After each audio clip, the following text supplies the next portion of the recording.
Marguerite is 85 years old, only recently graduated from medical school, speaking of doctors. Okay. No, she's an 85-year-old physician. She and her friend, Mary Frances, they explain it like this. Well, my girlfriends and I, Mary Frances especially, our husbands have passed away. And we were tired of the bridge club and the garden club. So we all went back to medical school. We serve two purposes in our community. We're hospice for people who won't admit it. Usually very conservative people, because the first time they ever heard of the word hospice was 20 years ago or so from Bill Moyers on the PBS. So they think death and dying's a liberal issue. And with the emergency room for the ashamed, for example, Ray McFarlane has the asthma, and he carries an albuterol inhaler in his pocket. And he was having an episode, and he pulled his inhaler out, and but he had a Ricola cough drop in the barrel. I know, it wasn't going to dissolve because it was still in the wrapper. And, he was in a bad way, and he drove to our hospital, which is an antebellum home that was abandoned for about 10 years, so we got it cheap. It had 2 magnolia trees on the side, so we'll only have to paint the front. And he was in such a bad way.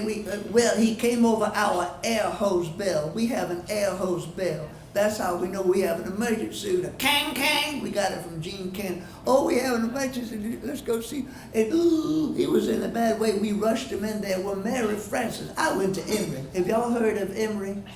Emory University. We don't have a football team, so a lot of people don't know who we are. Oh, but there is speaking of Irish pub things, because I know this is an Irish pub, that Irish physician, that woman who invented that heart procedure works at Emory. Her name's angioplasty.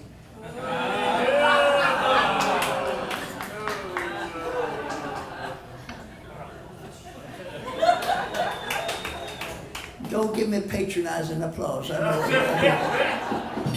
But anyway, I made that's a medical humor joke. But anyway, we rushed it. But Mary Frances now, she didn't go to Emory. She went to the Georgia College of Medicine in Augusta, and there's nothing wrong with that. And she practices holistic medicine, things you might not read about in the physician's desk reference of the New England Journal of Medicine. And she pulled out in our little kitchen her favorite hot sauce. It's called Scorned Woman.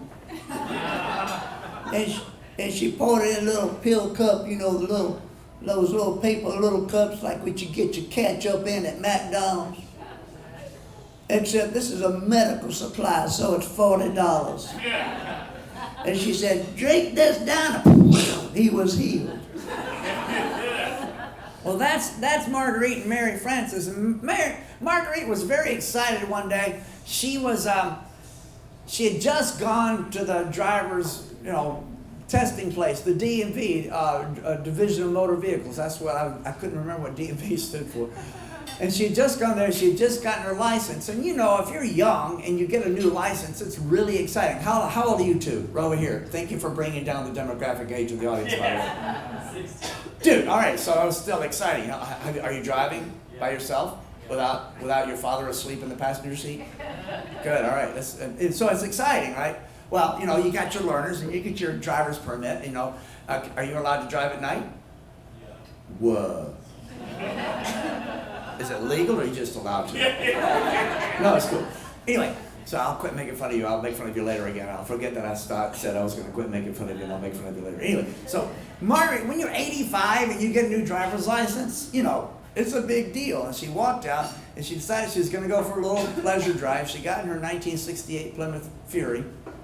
It's the last car my Uncle Charles gave her before he died. She's been a widow a long time. Ask me how long I've been a widow. Well, when Charles passed away, we had already arranged to have his and hers tombstones. It's a better value. It's just one stone, and it has his name on it, and the year he was born, and the year he died, and it has my name already on it. I've gotten used to that. And the year I was born, and then there's a 19. My tombstone's got the Y2K. I told my nephew Andy, he thinks he's funny. He said, "Oh, calm down, Aunt Marguerite. It's not like it's etched in." So, Marguerite's in that 1968 Plymouth Fury 2. That last car Uncle Charles gave her before he died. And she's on her way to the Belk's department store. Do you guys have Belk's? That's where old people buy their clothes. And she comes to a four-way stop. And she loves a four-way stop because it's the law to be courteous. Being the deep southern lady that she is. And she, "Oh, we got here at the same time. No, you go. Oh, you go right ahead. All right, bye. And you have a lovely day. And you go ahead. Oh, and you and I, now we're both turning left. Do side do." She makes her way into the intersection and she makes that precautionary look to the right, because, you make that one more look. And there it is, this huge, giant, up in the air, black windows, pipes and chrome, tricked out Lincoln Navigator. And it's going fast. And she slammed on the brakes. And when she slammed on the brakes, she got rear-ended by the guy who's cheating on her turn. And when she slammed on the brakes and got rear-ended, she's looking for the clutch that ain't been there since 1967. But her glasses were. She pulverized her glasses. And now she's sitting there, she's checking on her neck. She looks through the window and she sees that Lincoln Navigator and it's moving, but it's not going anywhere. But it's moving and it's not going anywhere. And the guy who rear-ended her tapped on her window and she cranked down her window and she said, "That car's still moving." And that's when it was explained to her. That's when she discovered that some cars have spinners on their wheels. If she were to see this thing at night, it would glow green, then purple, then green under the car, which is a useful accessory. Well, if you don't know what that means the wheels are going even if the car ain't. And she said, "Driving for old people is hard enough without folks having practical jokes on their wheels." Well, she called me on her cell phone. She told me to come check on everything. I got there. There was a cop. He was 12 years old. And I said, "Well, get in my car." We got her car towed off to the Chrysler place. Y'all, she has full coverage on this car. Comprehensive. So that means the Chrysler place has to go to eBay to try to find a bump. I said, "So where were you going?" She said, "I'm just out and about." I said, "Where were you going? I know you have a mission every time you get in the car." "Well, I was on my way to the store." I said, "Were you on your way to Belk's to get a new dress because you're going to be Woman of the Year from the Hospital Auxiliary?" And she was. She was to be Woman of the Year. There was going to be a big celebration on Saturday. This was Wednesday. I said, is that where you were going? "How did you know about that?" I said, "I read it in the paper." "Well, you can carry me to the grocery store if you need to carry me somewhere." Oh, by the way, I know a lot of you are not from the deep south. To carry someone somewhere means to transport in a motor vehicle. Just want to be clear because I was in California and they didn't get it. She ain't heavy. So I carried her to the Kroger. We have a Kroger grocery store. And she said, "Guess what?" I said, "What?" She said, "It's Sticker Day." I love Sticker Day with my Aunt Marguerite. And this is what Sticker Day is. My Aunt Marguerite is a big believer in practical jokes. And she thinks the best practical jokes have a practical purpose. So she's a doctor, right? Right. She has a hospital, right? Right. They have IV poles, right? Right. And from the IV poles are IV bags, and the next time you see an IV bag, for whatever reason, there's a sticker on it. It has the doctor's name, the dose, the rate, and whatever the medicine is. And when the nurse or the technician puts that on the IV bag, there's a little slicky part, and there's a little tab at the end of it. It says, "Peel here." That is actually a piece of the sticker. So when she gets a nice stack of those, we go to the grocery store. Jane Goodall taught me that human beings are generally the only primate that when they peel a banana, they start with a stem. And you kind of break into it, you mush into it. That's no, people. Hold your banana by the stem, pull it by the end. Such a much more elegant way to do it. You have a little handle, and it keeps the strings on the peeling. Isn't that good for you to know? And so what we'll do is when we have a nice stack of those peel here stickers, we just go and put them on the bananas, and then we watch the fun. I think I'll try this when I get home. So So it was sticker day, and then I carried her there, and I said, do you want me to carry you to where were you going? You were going to the Belks. That's where she buys her clothes. As I said, that's where old people buy their clothes. And she goes, no, carry me home. I'm through with you. And I know when a decision that she's making is final. So I took her home. And when she got home, she got on the phone. She called Arnold's Taxi Cab. Now, she doesn't know anything about Uber or Lyft. She called Arnold's Taxi Cab. And Arnold's Taxi Cab is a small town cab. I know that if you land at one of the airports around here and you want to go into downtown Washington and you take a cab instead of public transportation, it's a sign of affluence, right?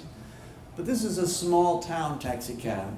And a small town taxi cab means one of three things. It means you can't afford a car, you're too old to drive, or you have a DUI. So she called Arnold's, and indeed, Arnold showed up. He's in a 1993 Ford Aerostar van. With a sliding kind of door, he opens the door for her. She gets in. She says, carry me to the Belks, and he starts to carry her to the Belks. And every time she passes a pole or something, she waves. Because she'd rather be thought of as an idiot rather than a snob. Oh, I forgot to tell you, this is very important. I did take her to see Dr. Wu, her ophthalmologist, because she needs new glasses. Dr. Wu's from China. Now listen to this carefully. This is very important, how I'll make this clear. Dr. Wu is from China. He's an ophthalmologist. He lives in our town. He learned all of his English in Covington, Georgia. So when we walked in his office, he said, Dr. Marguerite Sugar, how you doing, darling? He's a wonderful guy. When he first got to the community, he was already kind of involved with Rotary International, and he loves the charity, so he decided to join the Rotary Club. And then when the Rotary Club guys would see him in a restaurant or something, they'd say, Dr. Wu, keep your seat, which is what the men in my town say when they greet each other in a restaurant. So Dr. Wu thought these guys were saying, Dr. Wu, keep your seat. And Dr. Wu thought that was a greeting that men give each other when they see each other. So Dr. Wu would see some of these men out on the streets and go, oh, Roger, keep your seat. And so the white guys thought that was Mandarin Chinese. And so about 4 or 5 years, everybody in town said, hey, Jimmy, keep your seat. And they thought they were talking Chinese. And I didn't tell them any different. And still kind of fun. Focus. That's not what I came here to tell you about. What I came here to tell you about was Marguerite got her new glasses. She's using Dr. Wu's optician. I told her she could go to the super duper Walmart, to the little optician place there. She goes, no, if a doctor has to work at a Walmart, I don't want to fool with it. So her glasses aren't going to be ready till Monday. The hospital auxiliary show is on Saturday. She's in that van. She's on her way to the Belks. She gets her dressed. She tells Arnold to keep the meter running. It's on his iPhone. She gets back in the van. She's got a new dress, and she's on her way home. She's thinking about this experience here in this taxi van. She wants to drive herself as long as she can, but someday she won't be able to drive herself. Someday, if she wants to live in her home, she's going to have to probably call Arnold once or twice or 3 times a week to have him carry her to the grocery store or wherever she needs to go. So when she thinks about a temporary setback, when people hurt themselves falling down ladders, when things happen and they're sore for a while, she calls those signs from God. When one of her patients complains about a knee pain that came and went, oh, that was a sign from God as to how things may be someday. And she's thinking about that, and he's just about to carry her home when she's spotted by Sally Lynette. Sally Lynette is that lady who's trying to get the 10 Commandments to put up at the courthouse.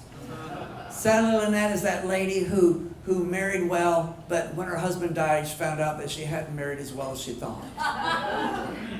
She has a Cadillac. She's now in real estate. She has a hot air balloon with an embossed sign, magnetic sign on her light pink Cadillac. She used to be in cosmetics.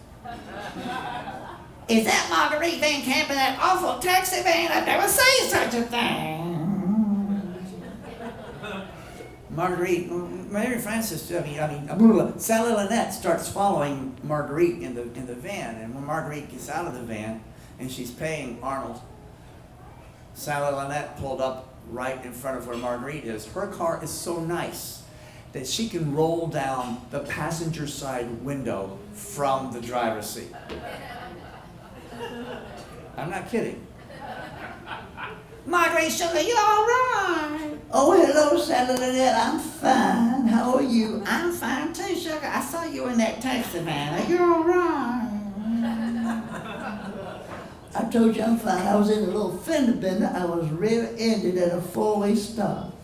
And my car is back at the Chrysler place in Marshall there. He's trying to find a new bumper on the eBay because I had full coverage insurance on it. And my glasses were broken and they're being worked at Dr. Wu's. Well, you're not going to take that awful taxi van to the hospital auxiliary gala, are you? Well, I was thinking I would, yes, as a matter of fact. Honey, let me carry you on Saturday. Let me carry you. It'd be my honor. I'll carry you in my nice car. I'll take the signs off the side and everybody will be so happy to see you instead of taking that van. You don't want to be seen getting out of that van. Well, I reckon that'll be fine. Thank you very much. Well, listen, it starts at 7, but it's in Conyers, and we know that's about a 20-25-minute drive, depending on traffic. So I'll pick you up at 6:30. We got to get there on time because everybody wants to love on you when they come in there because they love you. They want to love on you. 6:30, I reckon that'll be fine. I'll see you then. Bye. Marguerite went in the house and she was thinking, 6:30, 25 minutes. If I tinkle at 6:22, I reckon that'll be good. because when you get to an age, it's all about bladder management. Sally Lynette was so excited. She owed Marguerite a big favor because she had had a medical emergency. She'd been driving one day. She still has a Nokia clippy cell phone. She was eating a Subway sandwich. She was driving with her knee, and a kitty cat ran in front of her car. And she dropped the sandwich. It went all over. And then she's getting it off. And while she was getting the sandwich off her dress and her stopping her car in the middle of the street, the cell phone got caught in her hair. I forgot to tell you, her hair dye color is Clairol black velvet. It's the official hair color of Elvis. Her ringtone was a monophonic, the hustle.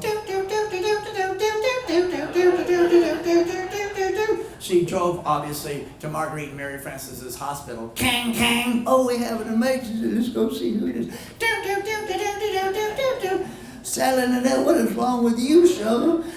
I got the cellular mobile phone in my hand. Well, honey, you don't need us. You need a beauty parlor. I'm in pain. And you took a Hippocratic oath. You can't tell us all. Here comes Mary Frances with holistic medicine. She pulls out her brandished scissors out of her smock. There you go. Of course, she was due to go to the beauty parlor, you know what I'm saying? It's a white, horrible patch, like some sort of explosion had happened. She looked like sort of a bedraggled Pepe Le Pew. Well, obviously it was a medical emergency, so they rushed her in, you know. Well, Mary Frances is having fun. She's never cut hair before. Click, click, click, click, click, click. Marguerite went down to the drugstore. She picked up some Clairol black velvet, brought it back, and the hair was all cut. Then they kind of dyed it, you know, and did everything they're supposed to do and followed the instructions and put her in front of them. Well, now it needed some product, you know. It's just, you know, that kind of shaggy, short. It needed, well, they do colonoscopies. Mary Frances opened that drawer and pulled out that tube. It's the abbreviation for Kentucky. If you get it, you shouldn't be offended. It's amazing stuff, y'all. It's like kind of spiky. It's sort of like a spiky thing going on, you know. And they put her in front of a mirror. I look 10 years younger. And they charged her Blue Cross Blue Shield plenty for that medical procedure. So, as it came to pass, Sally Lynette was going to pick up Marguerite and carry her to the hospital auxiliaries dinner. She arrived at 6:20, before 6:22. And you know when you know you're going to have to go to the bathroom before you're on a long trip, so you kind of save it up? She rang Marguerite's doorbell. Ring, ring, ring. Mounted on the door. Marguerite went to the door. Are you ready to go, sugar? I think so. Let me get my pocketbook. Marguerite got her pocketbook, and she also got this woolen smock thing that she wears when it's kind of chilly outside. It goes with her nice formal dress. It has little slots here. When we were little, she would be the robot from Lost in Space. And Danger, danger, Will Robinson. she loved that. She sat down in that car, so cushy and comfortable, and they're driving along, and Sally Lynette's talking to Marguerite. So are you going to be all right? You going to be able to drive again, darling? Yes, I told you I'll be fine. My car's being worked at, and Dr. Wu's optician's working on my glasses. You got it out, Dr. Wu? Why, I certainly do. He's been my ophthalmologist for 10 years. Well, he said I needed progressive lenses, and I said I'm a Republican. And they're driving along, and while they're driving along, Marguerite felt it. Oh, yes. She felt that warmth down there. She remembers feeling this warmth when she was 16 years old. It was the second date she had with who became my Uncle Charles. Second date with Charles, probably a year before they were officially engaged. A year after that, they were married, and they had a long, lovely marriage together, but now this is her second date. Her mama would not let her go on a date with a boy in a car unless there was another couple. There was another couple. They were in the bed of the truck. They were trying not to pay attention to him. And they're driving along, and this is back when Marguerite was a young lady, and she just turned to Charles with her younger voice, said, "Charles, we need to stop at a service station, darling." And Charles is a 16-year-old boy, and 16-year-old boys are idiots. I don't want you to think I'm not making fun of you. What was that, honey? We're fine. Don't you worry about it. And so she didn't say anything for a long time. And then she turned again and said, "Charles, I think we need to stop at a filling station." "Honey, we have plenty of gas. I told your mom I'd take care of you. We're good. Don't worry about it." And they drove along. She didn't want to say anything. This is back when there was something called decorum, before people like me would have work. And she waited too long before, once again, she said, "Charles, I need," and it happened. That which we don't want to think about. And that's the bad news. Here's the good news. For the rest of their sweet lives together during their long marriage, whenever Marguerite said, "Charles, I need," she got what she needed. But now she's in Sally Lynette's car, and she turned to Sally Lynette and she said, Sally Lynette, I am so sorry, but I've had a moment of incontinence. "What's that, sugar?" It's a very big word. I've had a little accident. "We're all entitled to a mistake, sugar." Yes, but I've TT'd in your nice seats. "Oh, we gotta pull over! We gotta pull over! You'll be electrocuted!" Electrocuted? "These seats are heated!" And that's when she noticed that it wasn't turning cold. And it was dry. And she thought maybe it was a sign from God as to how things may be someday. And she said out loud to God, Lord, that was uncalled for.